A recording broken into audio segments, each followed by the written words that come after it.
उत्तर प्रदेश सरकार आज फिर सुप्रीम कोर्ट में बुरी तरीके से घिर गई, डांट पड़ी। बच्चा चोरी, बच्चों की तस्करी के मामले में सुप्रीम कोर्ट ने यूपी सरकार को सख्त निर्देश दिए हैं। हाई कोर्ट को भी फटकार लगाई है। क्या कुछ कहा है, पूरा मसला विस्तार से जानेंगे हमारे वरिष्ठ साथी पीयूष पांडे जी से। पीयूष जी, आज फिर से यूपी सरकार कहीं ना कहीं सुप्रीम कोर्ट में घिर गई, तमाम उसको फटकार लगाई गई सुप्रीम कोर्ट की तरफ से। बच्चा चोरी, बच्चों की तस्करी का मामला बताया जा रहा है। थोड़ा बताइए क्या मामला है, क्या हुआ कोर्ट में?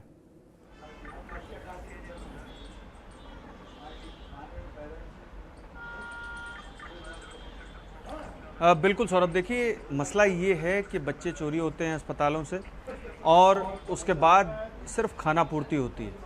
यही वजह थी कि सुप्रीम कोर्ट ने एक अखबार में, एक अंग्रेज़ी अखबार में एक बड़ी खबर छपी आज से 2 साल पहले, और उस खबर पर स्वतः संज्ञान लेते हुए इस मामले पर आज आदेश जारी किया है। मसला ये है कि अदालतें भी इसको बड़ा सामान्य तरीके से लेती हैं कि हाँ, बच्चा चोरी हो गया, किसी पर आरोप है, उस आरोपी को आसानी से जमानत दे दी जाती है। और यही हाईकोर्ट इलाहाबाद ने भी किया। इलाहाबाद हाईकोर्ट ने आरोपियों को जमानत दे दी और कोई कंडीशंस भी नहीं रखी कि आप उनको, यानी कि आरोपियों को किसी भी तरीके से पुलिस के सामने पेश होना होगा, या अगर वो जिले से बाहर जा रहे हैं तो सूचित करना होगा पुलिस को। ऐसी कोई कंडीशन नहीं रखी गई। और यूपी पुलिस की तरफ से भी कोई अपील नहीं फाइल की गई सुप्रीम कोर्ट में कि उनकी जो ज़मानत है आरोपियों की, उस ज़मानत को रद्द कर दिया जाए। ऐसे में तो जो आरोपी हैं वो एक्सकॉन्डर हो सकते हैं, यानी कि भाग सकते हैं, गायब हो सकते हैं, और फिर उसके बाद पुलिस भी उन्हें ढूंढती रहेगी सालों साल, और जो पीड़ित है उसको न्याय नहीं मिलेगा। यहाँ पर इसके बाद जो पिंकी, यानी कि जो माँ थी, उनकी ओर से अदालत का दरवाज़ा खटखटाया गया सुप्रीम कोर्ट की तरफ से, सुप्रीम कोर्ट में। और सुप्रीम कोर्ट में जस्टिस जे.बी. परादीवाला ने आज इस मामले पर बाकायदा दिशा निर्देश तय कर दिए कि किस तरीके से अदालतें एक्ट करेंगी, राज्य सरकार की क्या कार्रवाई होनी चाहिए, और इसके अलावा जो अस्पताल है जहां बच्चा चोरी हो रहा है उसके खिलाफ क्या तत्काल एक्शन लिया जाना चाहिए। चूँकि इसमें सबसे पहला जो पहलू है वो आता है अस्पताल। अस्पताल में बच्चा चोरी हो जाता है और अस्पताल उस मामले में कई बार जो अपनी जिम्मेदारी है उससे बचने की कोशिश करता है।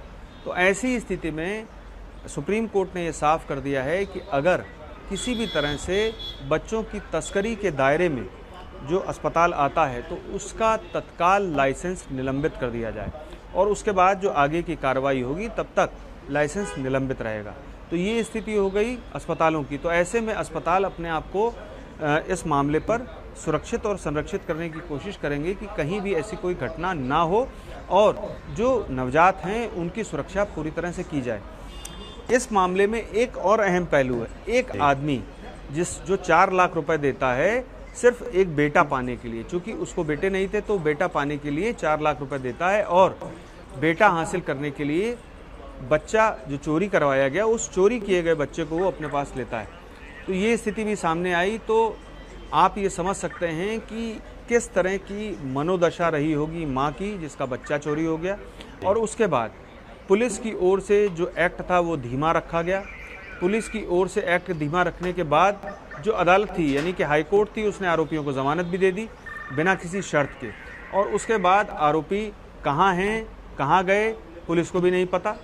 और उसके बाद जो पुलिस का जो रोल था, राज्य सरकार का रोल था कि इस मामले में तत्काल सुप्रीम कोर्ट या ऊपरी अदालत का दरवाज़ा खटखटाते, उन्होंने ऐसा नहीं किया। और ऐसा नहीं किए जाने के मद्देनज़र ही सुप्रीम कोर्ट ने यूपी सरकार को फटकार लगाई और ये साफ किया है कि आखिर इतनी देरी क्यों की गई अपील दाखिल करने में। यानी कि जो पीड़िता माँ थी, उसकी ओर से सुप्रीम कोर्ट का दरवाज़ा खटखटाया गया, और ऐसी स्थिति में जब सुप्रीम कोर्ट का दरवाज़ा खटखटाया गया तब तक लंबा समय गुजर चुका था। तो अब सुप्रीम कोर्ट ने इस मामले में दिशा निर्देश तय कर दिए हैं, और हाईकोर्ट को भी ये कहा है कि आप ये देखें कि कितने मामले वहाँ पर हैं राज्य में, और सभी हाईकोर्ट से इस मामले पर जो जानकारी है वो एकत्र करके सुप्रीम कोर्ट के समक्ष रखने के लिए कहा गया है। और ये भी निर्देश दिया गया है कि हाईकोर्ट निचली अदालतों को 6 माह के भीतर ऐसे मामलों पर रोज़ाना सुनवाई करके मामलों का निपटारा या निर्णय देने का कष्ट करें, और ऐसे मामलों को तत्काल निपटाएं। क्योंकि ये जो व्यथा है ये आप एक माँ से ही समझ सकते हैं कि उसका बच्चा जब चोरी हो जाता है तो वो किस तरह से परेशान होती है या उसका परिवार किस तरह से परेशान होता है। पुलिस और सरकार और जो हाईकोर्ट है उसका एक्ट किस तरह का होना चाहिए, ये सुप्रीम कोर्ट ने इस मामले में तय कर दिया है और यही वजह है कि इलाहाबाद हाईकोर्ट को भी सुप्रीम कोर्ट ने कड़ी फटकार लगाई है। अब इस मामले पर अगली जो सुनवाई होगी वो 21 अप्रैल को होगी। तब भी सुप्रीम कोर्ट इस मामले पर यह गौर करेगा कि जो उसके दिशा निर्देश थे उनके मुताबिक आगे की कार्रवाई की गई या नहीं की गई। और सुप्रीम कोर्ट ने यह साफ कर दिया है कि अगर इन दिशा निर्देशों को गंभीरता से नहीं लिया जाता है तो वो सुप्रीम कोर्ट की अवमानना होगी, अदालत की अवमानना होगी। अब देखना यह है कि 21 अप्रैल को होने वाली सुनवाई में इस मामले पर जो भी रिकॉर्ड सामने आते हैं उन पर सुप्रीम कोर्ट का क्या रुख रहता है। जी सौरभ।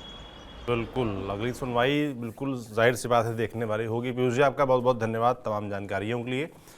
तो बच्चों की तस्करी, बच्चों की चोरी, इसको लेकर सुप्रीम कोर्ट गंभीर है और उसने न सिर्फ यूपी सरकार, UP high court, Allahabad high court, बल्कि सभी देश भर के हाई कोर्ट्स को निर्देश दिए हैं, ज़रूरी निर्देश दिए हैं इस मसले को लेकर कि कैसे इसको डील किया जाए, पुलिस की तरफ से भी और कोर्ट की तरफ से भी। इस पूरे मसले पर आपका क्या सोचना है, हम कमेंट बॉक्स में लिखकर ज़रूर बताएं। देखते रहिए TV9 डिजिटल। शुक्रिया।